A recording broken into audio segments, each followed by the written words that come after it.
Good morning, everyone, and welcome to another day of Virtual Summer Band. I'm so excited for today. We get to have one of my favorite people on the planet, Dr. Cliff Crooms from LSU. He's the Assistant Director of Bands at LSU. And so, kids, I just want you to, think of the people who you are friends with in band right now, and just imagine that you remain friends, you become best friends, you remain friends, you go to college together, and then maybe you go into the same profession, and so you live in the same city, and so like it's your best friend in the whole world, and that is Dr. Crooms for me. So he's not only a great friend, but he's an outstanding director, and so we're gonna kind of get into his background a little bit, but we're so excited to have you. Thank you, Dr. Crooms. Oh, thank you for having me. I always enjoy, of course, going over to McNeil. Once upon a time, I used to actually work there, like back in the 90s. So I have a special place in my heart for that program and Round Rock in general. Just so many great band programs there. So I'm very thankful to be talking to and with you guys today. Let's get, you talked about the past a little bit. Can you just kind of maybe just go over, I guess, your path, kind of how you got to where you are? Oh, great. Yeah. Well, I can go all the way back to, when I started playing drums, it was kind of by accident. I'm a percussionist. My mom is a Sunday school teacher. So, we were all going to be in the church choir. And if you know anything about me, I'm super self-conscious about my voice. Like anytime I hear it on recordings, I think it sounds like a completely different human being. So I was like, I don't want to be in the church choir. She's like, well, you're going to do something for Jesus. So, as it happened, the girl that played drums at my church was graduating and going off to college, so they're looking for a drummer.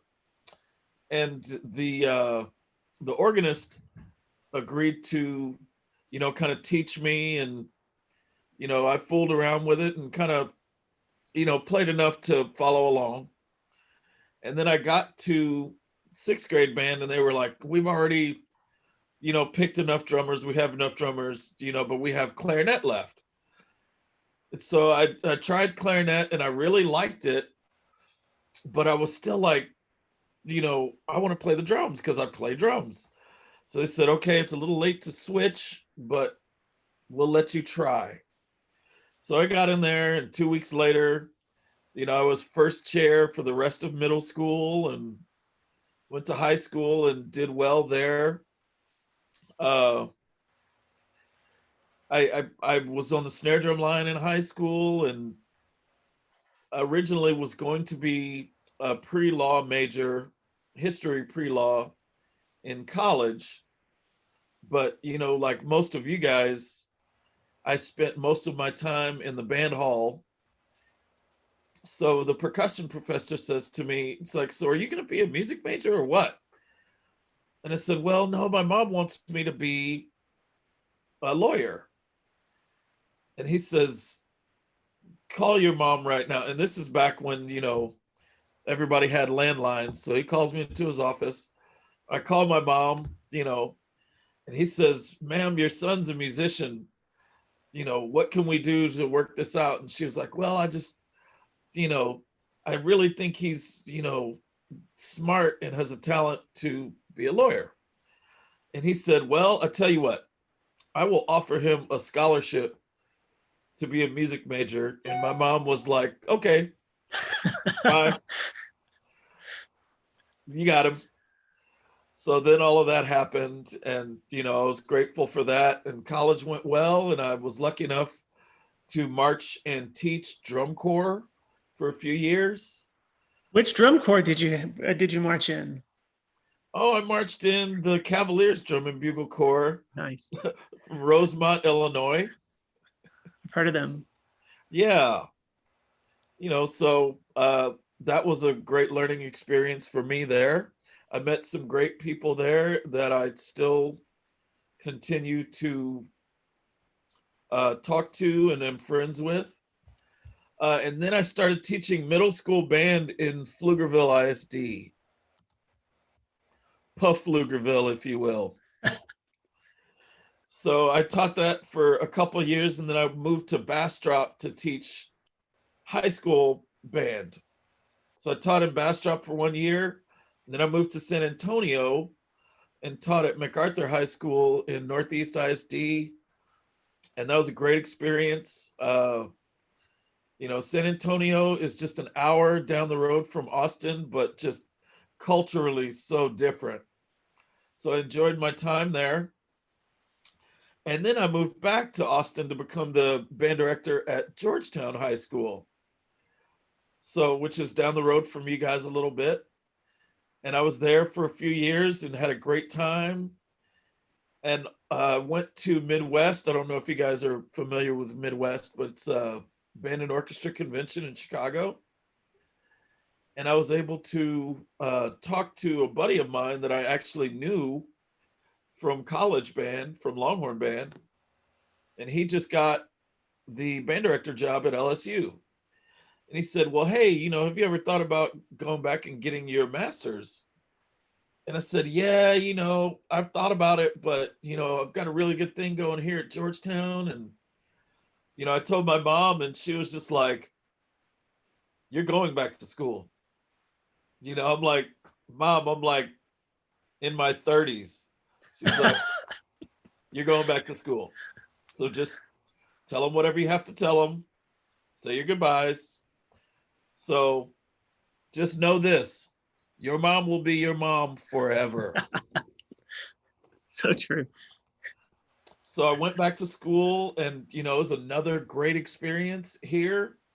And it just so happened a doctoral spot opened up. So I did my doctorate.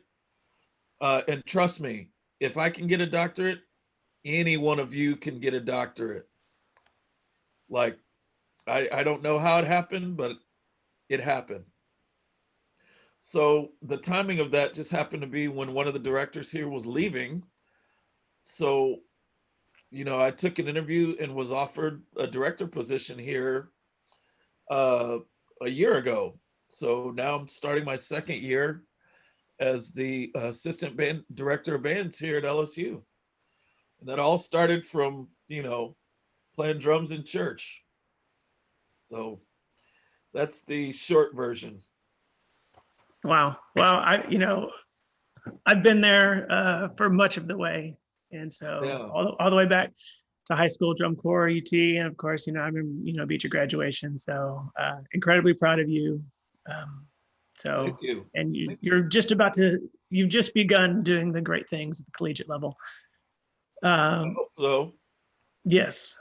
Let's go ahead and get into maybe some questions that might affect some of the kids. Well, I thought we were going to talk about how we met. Go ahead. Yeah. All right. So I started high school in 1992. That looks on your faces. 92. And Dr. Crooms is a year older than me. And so obviously we love band. And so we just connected and kind of just became best friends almost immediately is how I remember it. And then he was band. Say it again. Here's what you have to understand. Jason's brother was a year older than me. So, and all the guys in Jason's brother's class, that was like the cool class. So they invited me to go hang out at Jason's brother's house. And then, they were doing cool guy stuff. And Jason and I were like the scrubs. So we were like, hey, do you like cool stuff? And it's like, yeah, I like cool stuff too. So we kind of just started hanging out and, we made our own club, I guess. Right. And that's how we became friends. It's the cool crew. Yeah. Yeah. Yeah. Yeah. I mean, we used to talk about band. We used to watch drum corps or listen to drum corps because you couldn't really watch it unless you had the VHS tapes. And we would practice conducting together. And so, I was drum major, he was band president, and Yes. that's just kind of where it started. Yeah, So much fun. yeah, it was. So now we'll get on with it. There'll be more stories later, though. There's too many and probably not appropriate for you guys. So Remember the Dallas trip? stop it. I'm trying to do. Oh God. No, okay, yes. Let's do the questions. All right. So you've been in band since middle school, and you've done all the levels that you just talked about. And I want to know, what was it other than music that you learned through your band experience that kind of just helped you in your career? And I know most people aren't going to go into the music career, but even just in your adult life, what was it that the lessons you learned? Man, it's so weird. You learn so many, but me personally, I'm like what you call a introvert, extrovert. It's like I'm super shy, but if I have to talk to somebody, I am super extra to try to hide the fact that I'm shy. So being in band, you're dealing with, 200 other people sometimes. So you're always hi, so it just kind of, through doing that year after year after year after year, kind of taught me how to deal with other people and not be so self-conscious all the time. So that's helped me in my career. Anytime, I've had to meet anybody, like you and I were talking the other day, we were at a preseason event maybe 2-3 years ago, and the band was there, and I turn around and the governor of Louisiana is standing there, and he says, "Hey man, how's the band looking this year?" And I said, "Hey, Governor Edwards, how are you?" Same thing, same sort of, "Oh my God, how do you know who I am?" And I said, "The band's looking great this year. How's the state looking?" And he was like, "The state's looking great too." So we kind of started talking about LSU football and all sorts of things, but just, being forced to be in those interactions has made me, I guess, more comfortable being around anybody, which, if you're going to stand in front of 300 people every day, that's a skill you need to have, whether you're, like a CEO or a pastor or, a teacher, or if you're going to, stand in front of 5 people and perform surgery on somebody, you have to have the confidence to be like, okay, this person's going to live. Right. Well, I would say to go along with that, one thing that I think that you do better than almost anyone I know is you can talk to any person on their level. So whether they're little, you've known my daughter since she was born. Little kids, you taught middle school, high school, college, you have to deal with campus administrators, university administrators, the governor of Louisiana. I mean, you have this knack of being able to talk to everyone on their level. And I think that's something that, these kids, they don't understand that that's going to be something that they need to be able to do regardless of what they do with their careers. And so I think it's something that they can learn being in an organization like band. Yeah, no, I agree with that. I think you have to be willing to kind of put yourself out there and always reach out to someone else and be interested in them. Because a lot of people would love to tell you about themselves. But so if you're the type of person that when you are in a conversation where you're automatically like, these are the great things about me, sometimes people are kind of like, okay, But if you ask somebody, you approach that conversation in the terms of, so tell me about like what you do. Like I could be at a party, and we're having, iced tea, Right. say. And there's all different kinds of people. And, I'll ask like a CPA, certified public accountant. So tell me about what you do. And they're like, oh, that's super boring. You work with the marching band. Tell me about that. And I'll say, yeah, we do this, but I really want to know, like, tell me about your, day to day. And they'll like, once they're comfortable, they're like, you know what? There are a lot of interesting things about what I do. And then that immediately disarms them. And they're like, this person actually cares about me rather than just talking about themselves the whole time. Mhm. So I try to approach every situation like that. Like, Emily, when she would tell me about her doll, and she's probably going to kill me. But when she would tell me about her dolls or her dances that she was learning, and she'd show me, I thought it was the greatest thing ever. She doesn't show Yeah. me any dances anymore. Yeah, she'll kill you for sure. Oh yeah.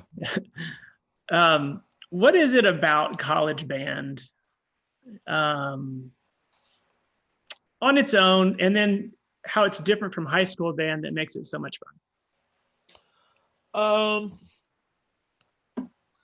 College band, I think the biggest difference is you've got a group of players. Like if you could imagine, like everybody in your band is coming from either being a section leader, drum major, guard captain, band president.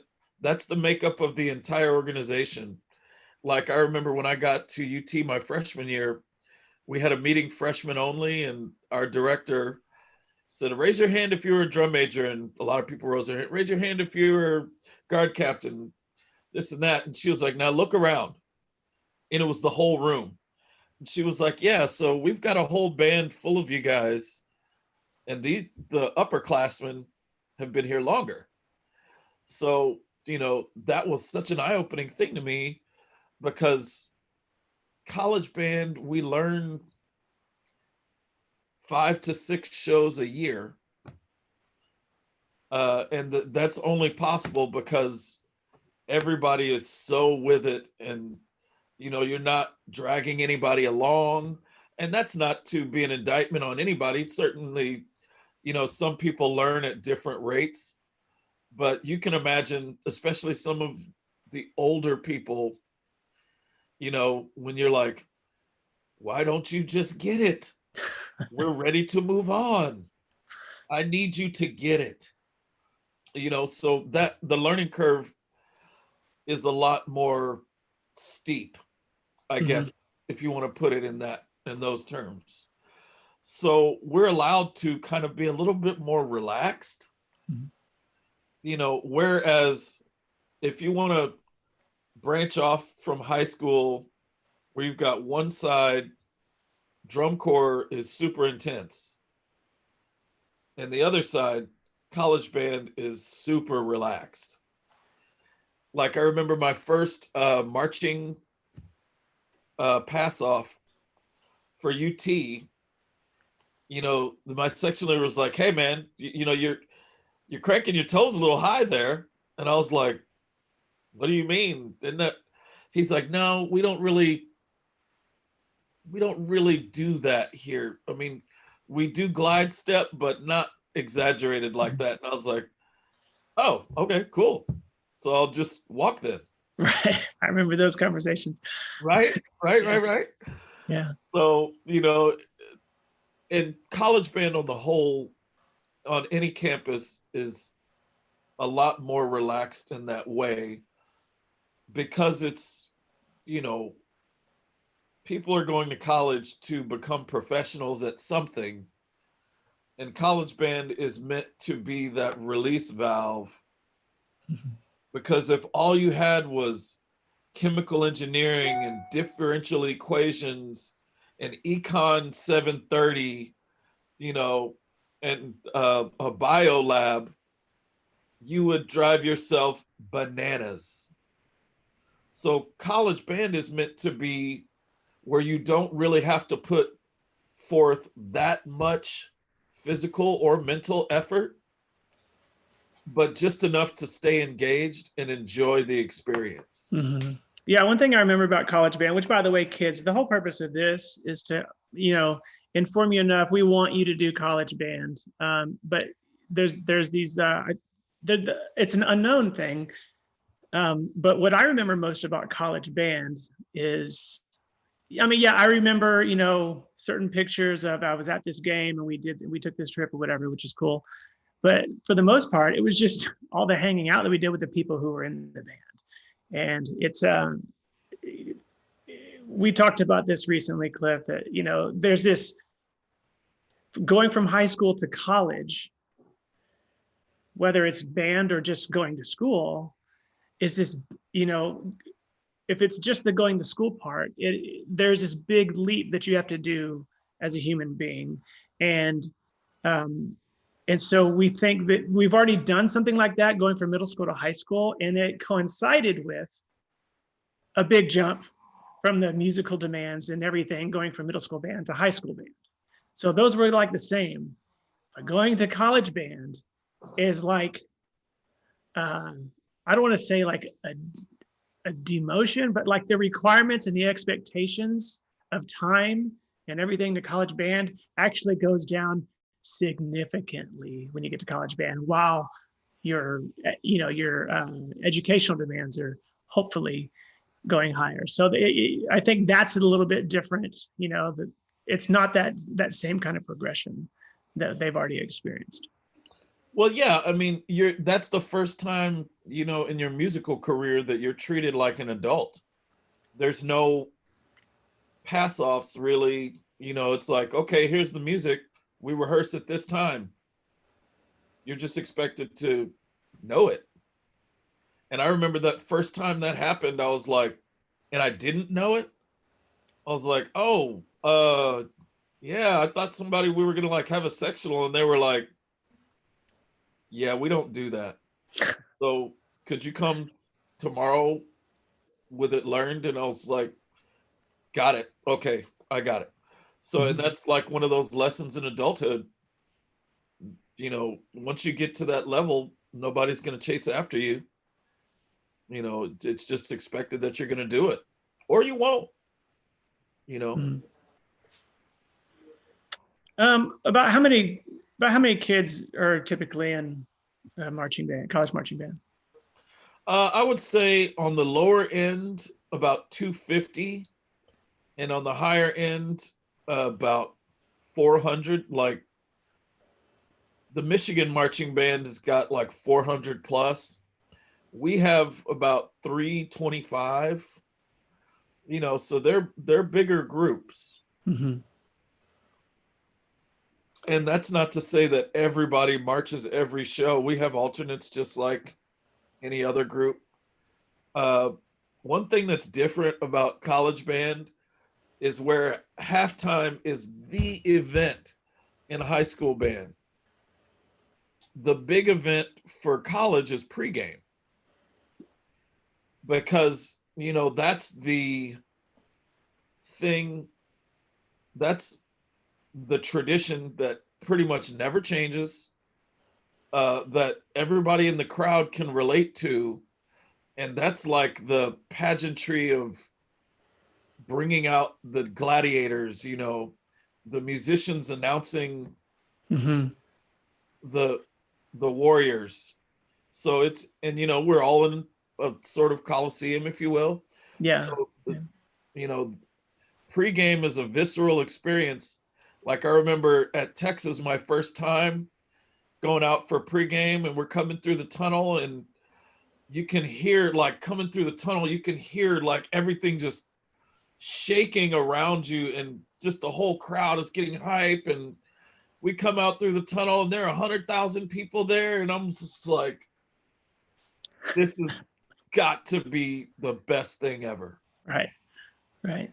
Yeah, it's that, pregame is that ceremony that people who are in school, never went to school there or went to school there 50 years before that. It's something that they've all experienced. Whereas halftime, it changes, every time that they see it. So, Right. um, let's see. So then you're familiar with, obviously, Round Rock ISD bands, quite familiar. You maybe speak to maybe the level of those bands, I guess compared to other parts of the state, even nationally, and then maybe how, would that affect the likelihood of them making it into a college band? Yeah, I'd like to give a little bit of history on that if I can.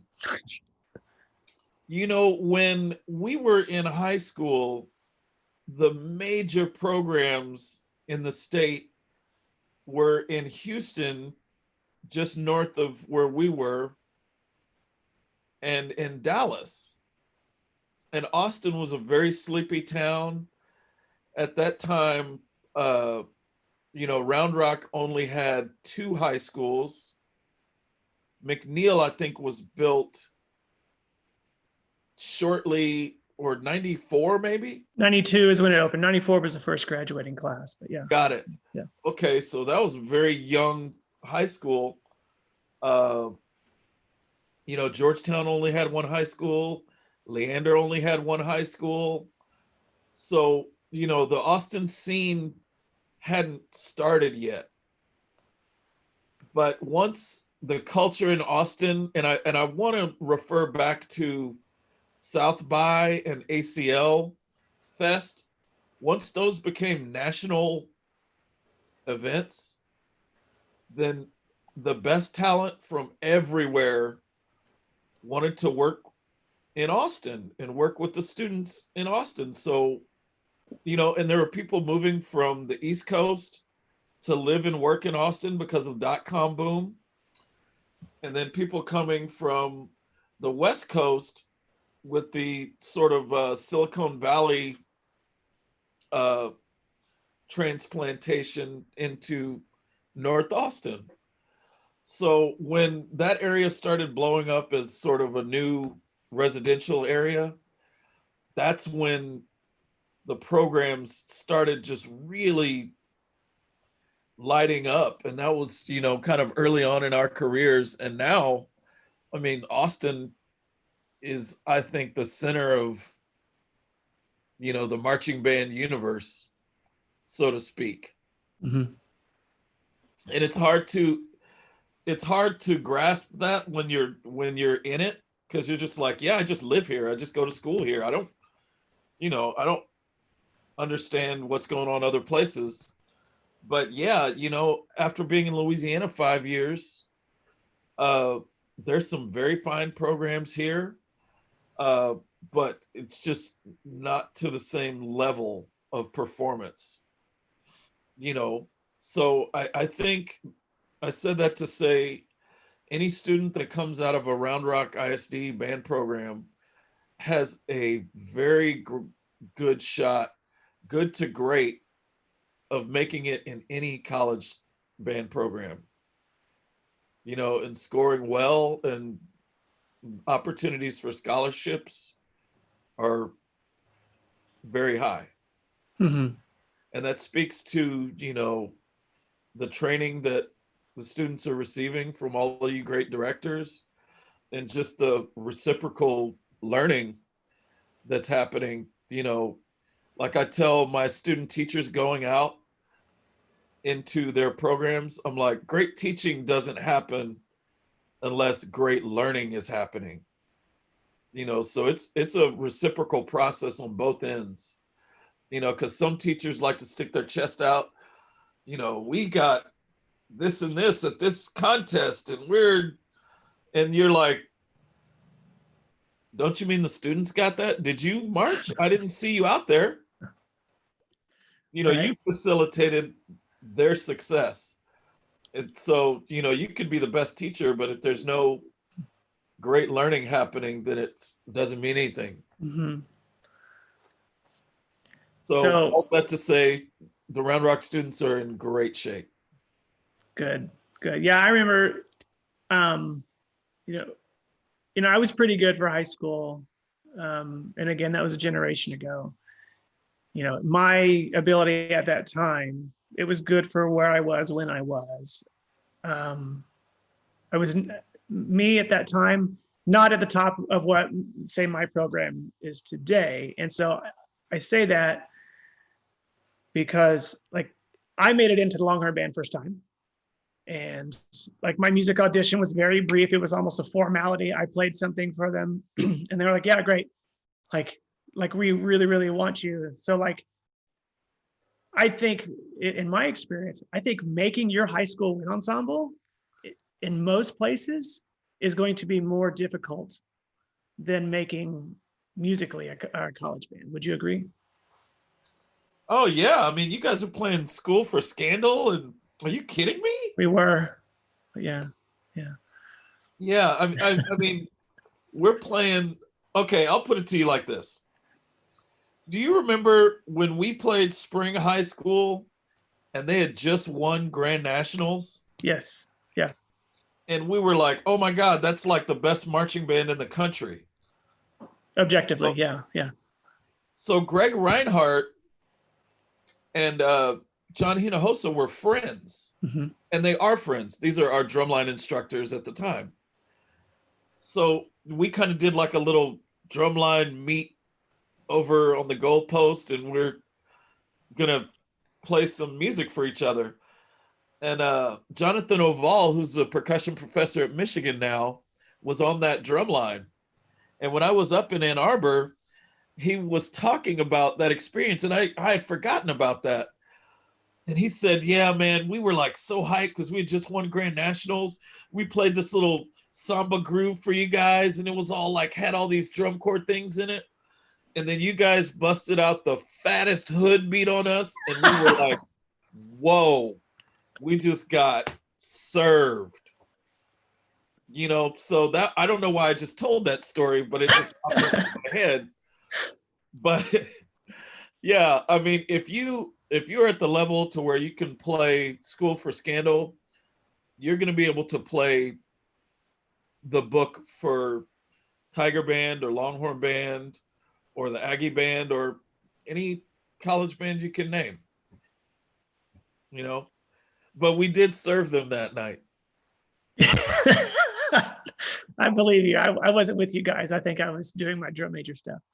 Oh yeah, yeah. So whenever as a high school director, we go to middle schools. There are feeders and everything, and so like we're like, please be in band, please be in band, please be in band. Like we really want you to be in band, and so all we have to offer them is like, you'll love it, right? And then hopefully they do it. So what other incentives maybe do colleges have to get people to be in band?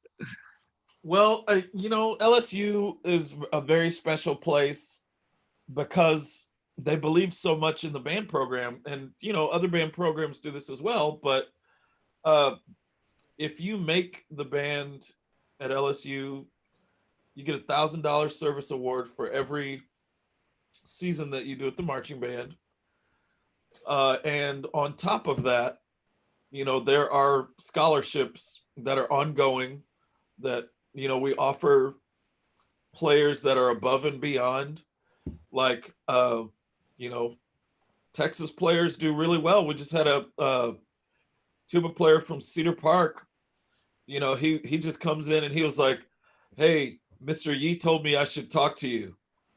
And I said, oh, so you know Chris Yee? And he's like, yeah, he was my band director. And I was like, oh, you went to Cedar Park. Come on in. So we talked, got him some scholarship money. He's great, and, he's got the service award plus that scholarship for his whole time here at LSU.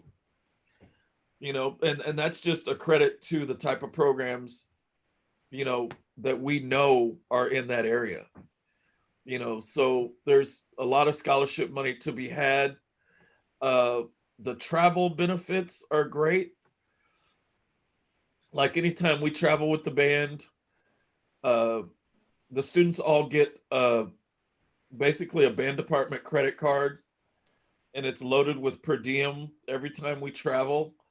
like say if we're going to a basketball game in St. Louis, you know, they get probably $60 a day. And some will buy bread and peanut butter and jelly and pocket the money, which is fine. Right. You know, it's your money at that point. So, you know, there's a lot of financial incentives to be in college band.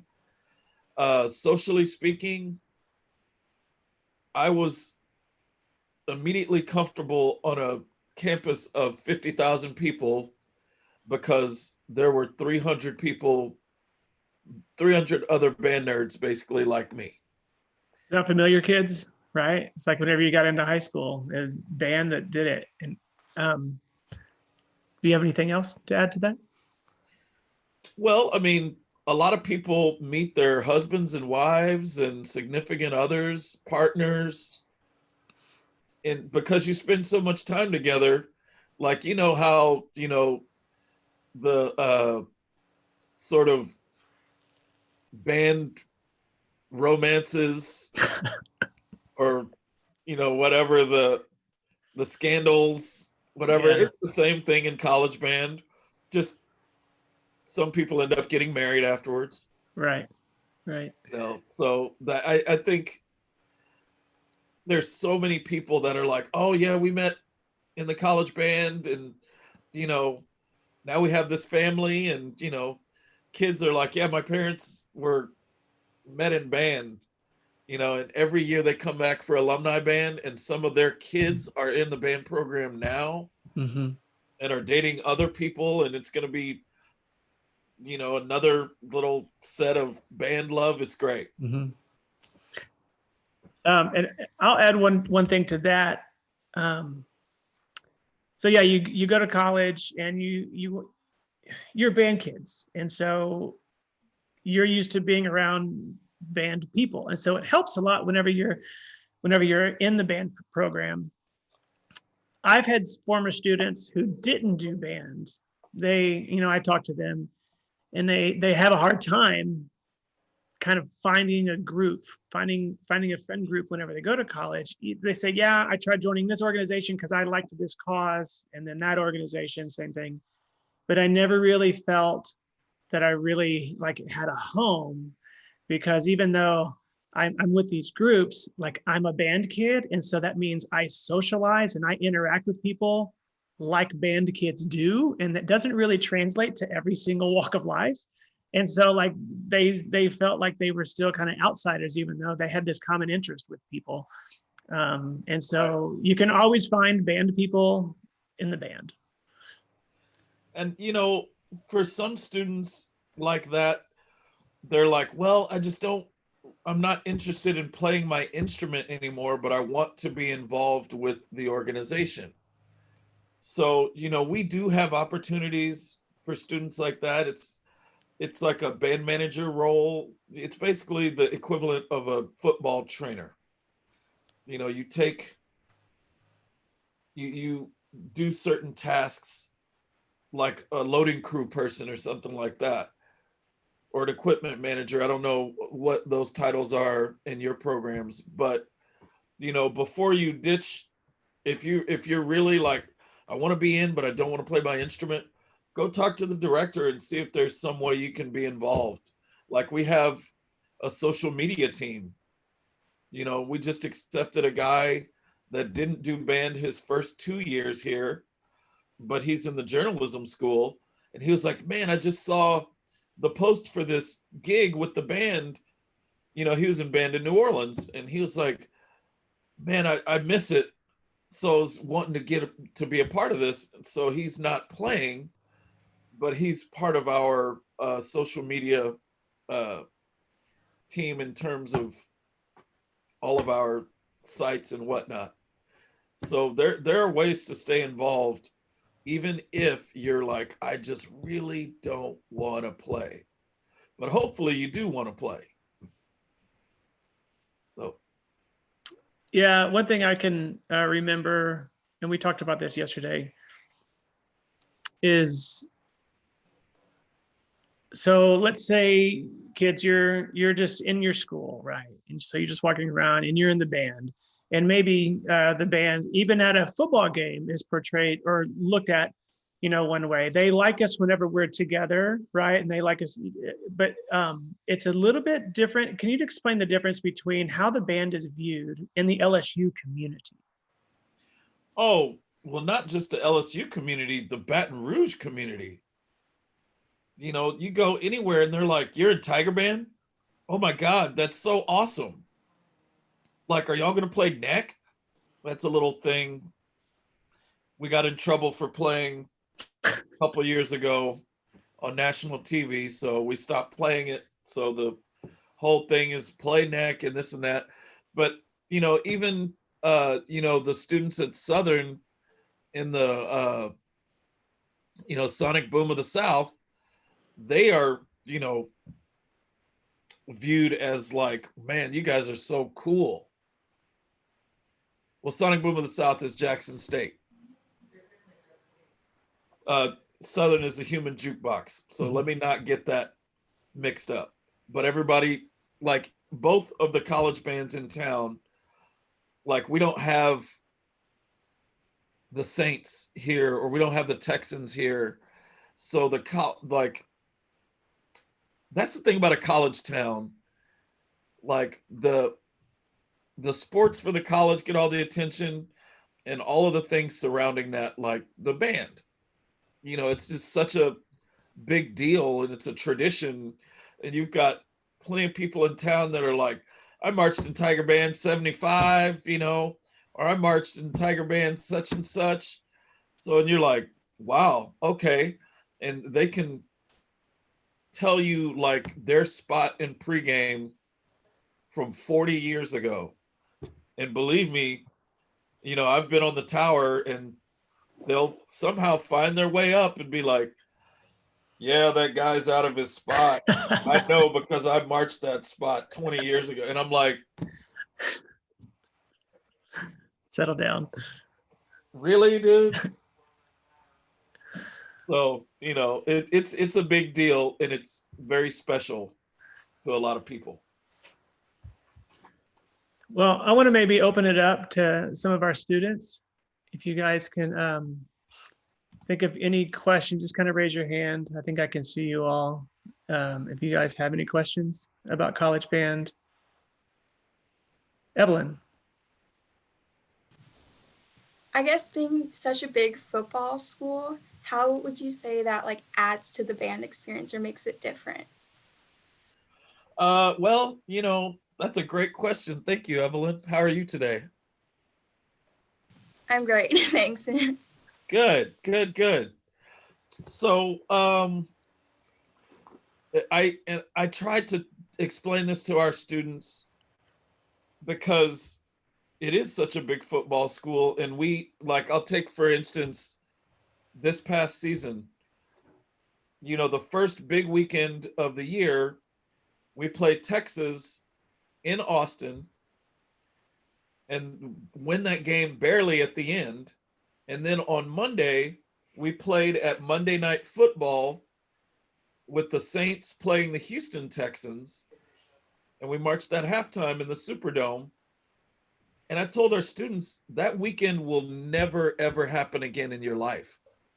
To where the college team plays the college team from the state over, and then the pro team plays the pro team from the state over, and you're at both games. That's never going to happen again. And that's just the beginning of the season. So we, go on and go on. And then we beat our arch rival, Alabama, which we hadn't done in a generation. So, a lot of former band people were like, I never got to see us beat Bama. Oh my God, you guys are so lucky. And then, we go on and, we're doing really well in the season and we win the national championship. And, it's just one of those moments like Jason, and you remember when Ricky Williams broke the record? That was the closest thing for me. Mm-hmm. So it's just special moments like that. Even you don't have to win all the time, but just like being around for milestones for your school, You know, I still like, let me see. I still have my cowbell from that game. Oh my gosh. Wow. Don't tell anybody. So I was supposed to turn that in like 20 years ago. I won't tell Miss Kreider. So another thing, Evelyn, that it adds to is that's how you get that $60 a day. Is it being a big football school? Yes. Yes. Anybody else have a question? Oh, I did want to before we go on, I just want to talk about, we don't really rehearse a lot. We rehearse Tuesday through Friday for about an hour and a half. So, we don't really have sectionals outside of that except for the color guard and the dance team. So, and I guess it's worth noting that it's not the same. And do you guys do in the evenings? Yes. Okay. So, and it's not the same as high school kids having stuff after school, because you are in classes for 8 to 9 hours a day, and you may have stuff before school. So you're on campus a lot. That is not in addition to a schedule like that. You may have, 3, possibly 4 classes in a day that are spread throughout, that you have breaks around, and then you have something in the evening. So it's, and again, it's very low pressure. You're not preparing long-term this big, elaborate production to go to and compete. It's very different. It's definitely more about fun and entertainment than anything else. Right. Also, I did say we learned like 6 shows in a year. Oh, I know what I wanted to say. One of the common misconceptions is like everybody in the marching band's a music major. We do data reports every year, and I can tell you our largest major, we are 25 to 26% engineering. And our second largest major at like 18% is mass communications. And then 13% is kinesiology. And we are about 10% music majors. So it's, that's like what, the 4th or 5th highest major? Mm-hmm. So like 90% non-music majors. So whenever somebody ask a kid, "You're gonna do college band?" They're like, "No, I think I'm gonna go be, I'm gonna go be a doctor." Well, great. Then you'll fit in with the rest of the band, right? So it's not like you don't have that excuse. I'm not going to major in music. Well, neither is most of the band. So it's really about fun and the experience and everything. And you meet a lot of just really, really cool people. You know how in high school, band kids are like kind of the top kids on campus, right? Well, then you go to college band, and then you have like the top kids on campus, right? But now they're like you're an adult whenever you leave, and those are the top kids at like an elite institution. The people that in college band, I guarantee you're going to know people who become millionaires. You're going to know people who become CEOs. You're going to know people who become really, really prominent members of society. But you will know them as band kids, right? You won't know them as, it's kind of like the way we know each other. We know way too much about each other, right? Yeah. So, but that's another cool part of it is you will just know a lot of really, really great people and know their stories, once they go and become great. And the advantage of that is, now with technology, I believe they have what's called a GroupMe. Are y'all familiar with that platform? Mm-hmm. So each major in Tiger Band, like they have a GroupMe for engineering majors in Tiger Band. And then when you're a freshman, you join, like they've got a GroupMe for each section too. So when you're a freshman, they tell you which GroupMes to join.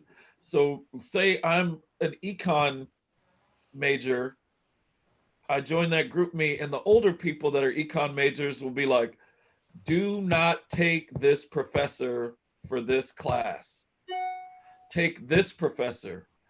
Or, you know, if you take Econ 307, take it in the spring because of some certain thing that happens with the economy at that time that makes it better.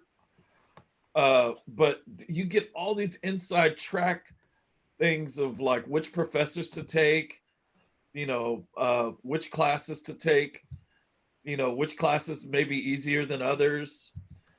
So, and that's just, you know, being a part of a group of people that have gone before you in those classes. Now, people that are like just at the university trying to figure it out for themselves, it can seem, you know, pretty difficult. So, you know, band is kind of like the bridge to so many other things, you know, personally, professionally, educationally, financially. Mhm. So, and I always tell students that are like, I need time for my studies.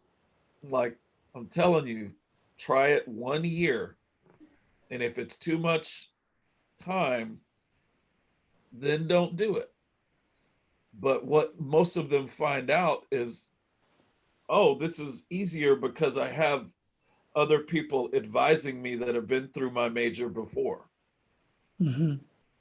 rather than just like your academic advisor who's like some old person like us.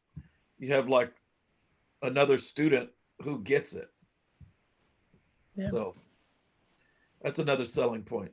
But I'm sorry, I did want to take another question. Are there any other questions from the kids? No? Well, it looks like we're about out of time. Anyway, Dr. Crooms, Cliff, been a pleasure. Been a pleasure. We've never done anything like this before. Trying to be official. It's really hard for us. Like I'm trying like not to be stupid and silly and everything, but it's been great seeing you once again. So are you going to tell them the story about the time you were supposed to go to work and your mom caught us? No, I saw the devil that day. I did. It was in my mother. So, so she'll love that. Okay, great. Yeah, nice. All right. Well, thank you, kids.